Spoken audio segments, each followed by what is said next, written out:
తండ్రి కుమార పరిశుద్ధాత్మ నామములో మీ ఎల్లరికూ మరణాత. జీవాహారము అనే అనుదిన ఆధ్యాత్మిక కార్యక్రమానికి మీకు మా ప్రేమపూర్వక ఆహ్వానం. ఈరోజు వాక్యాన్ని బైబిల్ గ్రంథం నుంచి ధ్యానించుకుందాం. యెషయా గ్రంథం 9వ అధ్యాయం 6వ వచనం.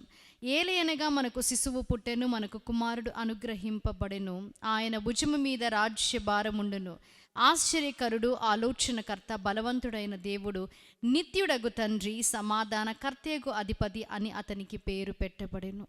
ఇక్కడ మనము చూచినట్లయితే ఆయన సమాధానకర్త.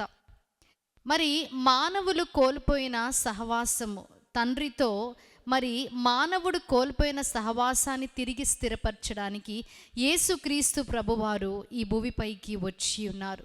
అంటే ఈ భూమిపై ఉన్న మానవులకు సమాధానము లేనట్లుగా మనము వాక్యంలో చూస్తాం. శాంతి, సంతోషం, సమాధానమును కోల్పోయిన వారికి అది తిరిగి దయచేయడానికే యేసుక్రీస్తు ప్రభువారు ఈ భూమిపైకి వచ్చినారు. అందుకే మనము చూసినట్లయితే లూకా సువార్త 2వ అధ్యాయము 14వ వచనంలో ఇక్కడ దేవదూతలు ఆయనను స్తుతిస్తున్నారు. సర్వోన్నతమైన స్థలములలో దేవునికి మహిమయు, ఆయనకిష్టులైన మనుషులకు భూమి మీద సమాధానమును కలుగునుగా కానీ దేవుని స్తోత్రము చేయుచుండెను.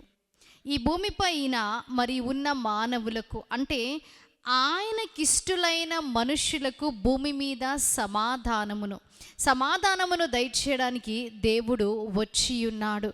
అంటే అక్కడ మరణమును కొట్టివేసి, ఆ పాపము వలన వచ్చు జీతము మరణము కాబట్టి దాన్ని కొట్టివేసి, మరి శాపం అనేది మనిషిపై రాకుండా ఆయనే మరి పాపిగా మారి ఉన్నాడని వాక్యము సెలవిస్తుంది. రోమిలికి రాసిన పత్రిక 5వ అధ్యాయము 1వ వచనంలో మనము చూచినప్పుడు దేవునితో సమాధానము అని రాయబడి ఉంది. అంటే ఈ కోల్పోయిన సమాధానమును తిరిగి స్థిరపరచడానికి తండ్రి అయిన దేవుడు యేసుక్రీస్తు ప్రభువారిని మానవుడిగా, మరి ఇక్కడ మానవునితో ఆయన సహవాసాన్ని స్థిరపరచడానికి, సంధి చేయడానికి ఆయన పంపించి ఉన్నట్లుగా మనకి వాక్యము తెలియజేస్తుంది.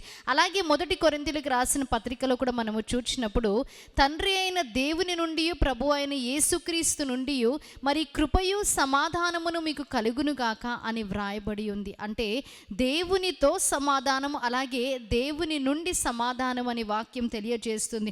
ఫిలిప్పీ పత్రిక 4వ అధ్యాయం 7వ వచనంలో మనము చూచినప్పుడు దేవుని సమాధానము అని రాయబడి ఉంది. అంటే మరి ఈ దేవుని దగ్గరికి మనము వచ్చినప్పుడు, రక్షకుడిగా ఆయనని మనం అంగీకరించినప్పుడు సమాధానము లేని వారికి ఆయన సమాధానము దయచేసే దేవుడిగా ఉన్నాడు. ఇట్టి వాక్యాన్ని దేవుడు మీ వినికిడిలో, హృదయంలో భద్రపరిచి దీవించి ఆశీర్వదించునుగాక.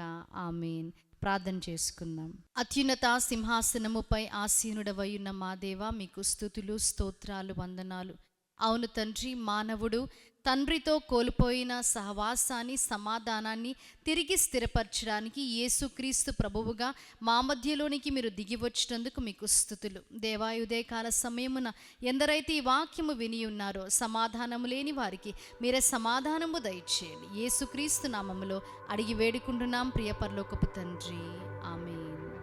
మరణాత. దేవుడు మిమ్మల్ని అందరినీ దీవించి ఆశీర్వదించునుగాక. ఆమేన్.